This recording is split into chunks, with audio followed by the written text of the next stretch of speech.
Ngayon ay nasa Cavite ako dahil mayroon ditong Volvo is 80. Ngayon sisikapin ko kung may fuel supply kasi pinalitan na to ng bagong spark plug at saka ignition coil. Yun kasi yung diagnosing ng unang tumingin dito. By the way, background nito guys ay mahigit 1 taon na na-stock. Kaya hindi na to umandar. Chinik ko yung fuel pressure, walang lumalabas na fuel.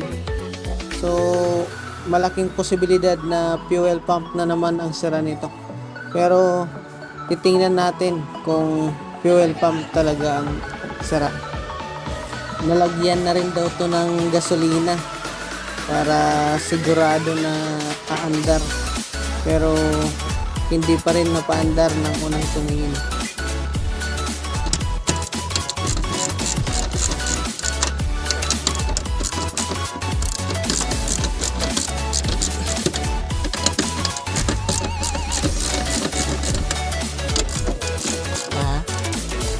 Hindi. Buksan ko pa.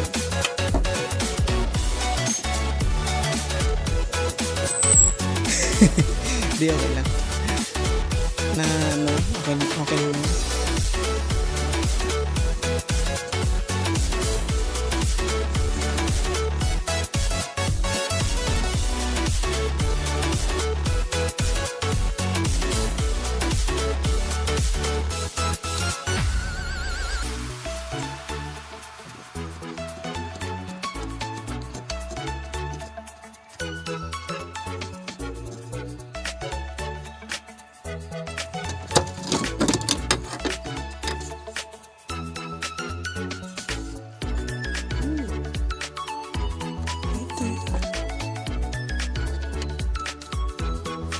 Ngayon, tatanggalin ko yung connector para ma-check kung may 12 volt supply itong fuel pump na to.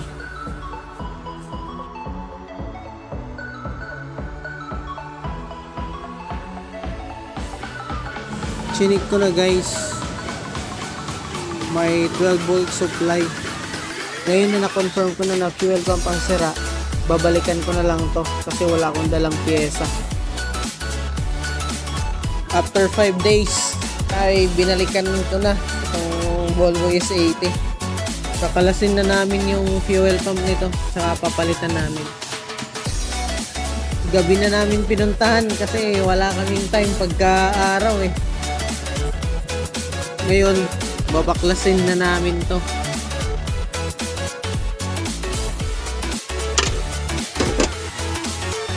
Ngayon tatanggalin na namin yung connector. Tatanggalan namin yung fittings. So fuel pump na lang. Ngayon tatanggalin na namin yung fuel pump.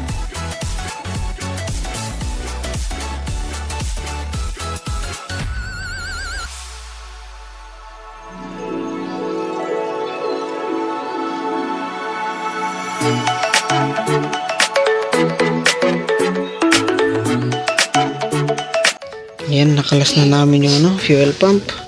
Ito ngayon yung pamalit namin. Ito.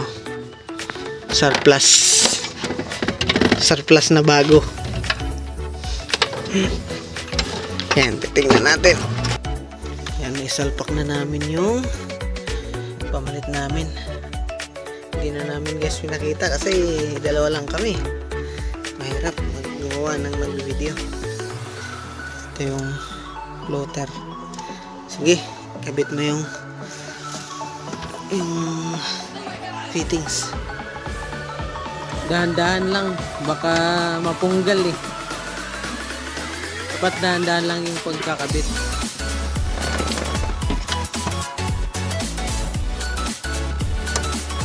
Ayan, tumunog na guys. Ibig sabihin nakalak na. Yung isa naman, same procedure lang. Yan, kalak na yan. Ngayon yung fuel pump connector naman.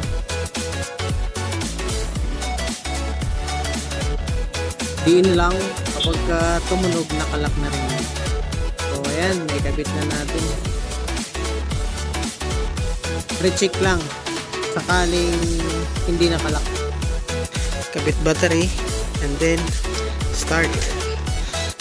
Okay, ngayon ay start na natin.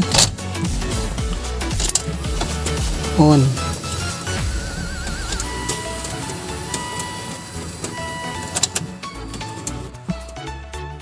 Start.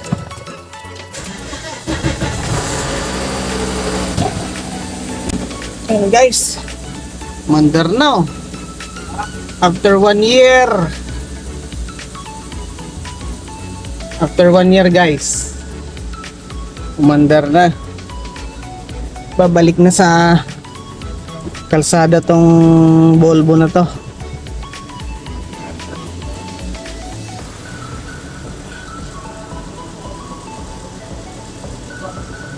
Yung huli na van. Van pala.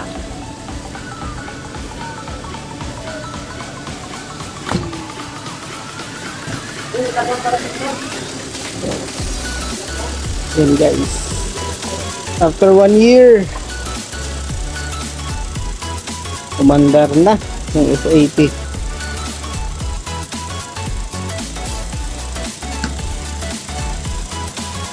Kulang ng tubig. Hindi pa.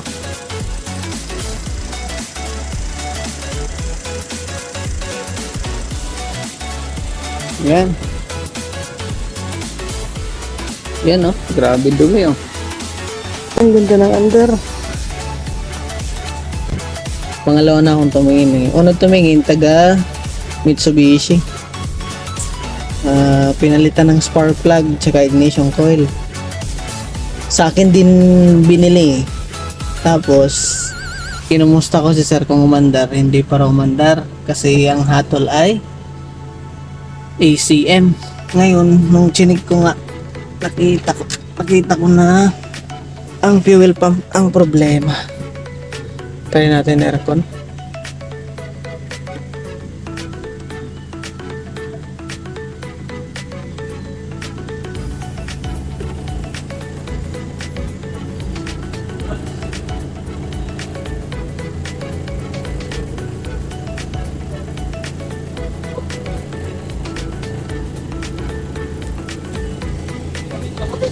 Ha?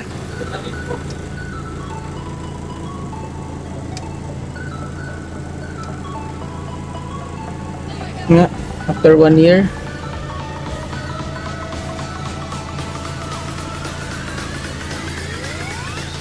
Walang volume. Headlight.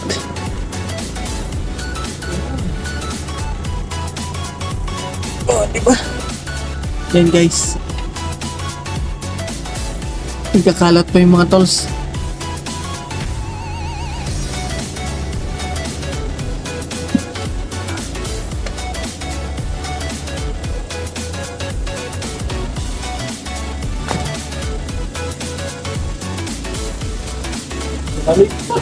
Lamig pa.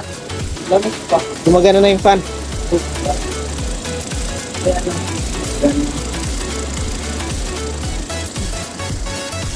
1 year na na-stuck pero hindi nagbawas yung freon.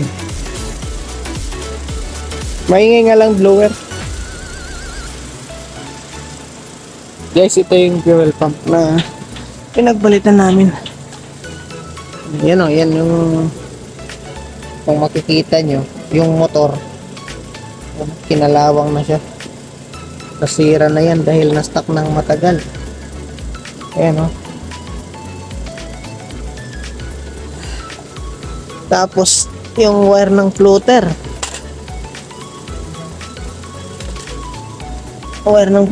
putol-putol na rin.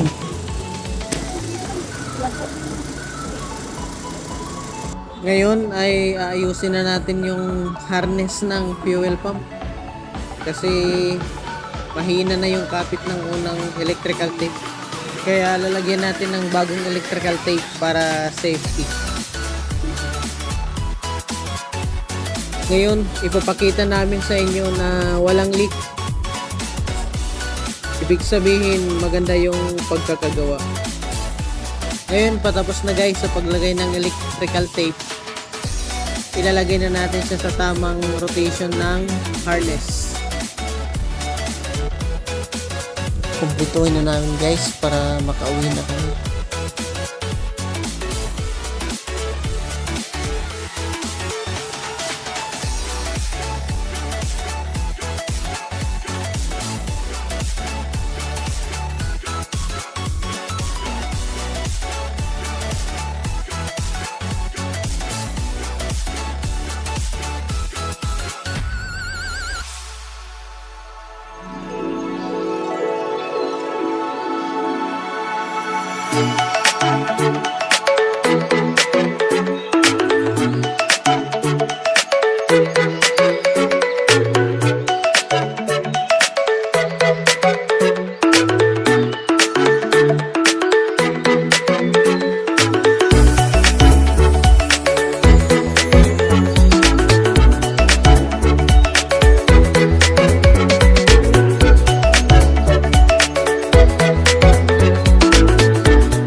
Yan guys, matatapos na, konti na lang.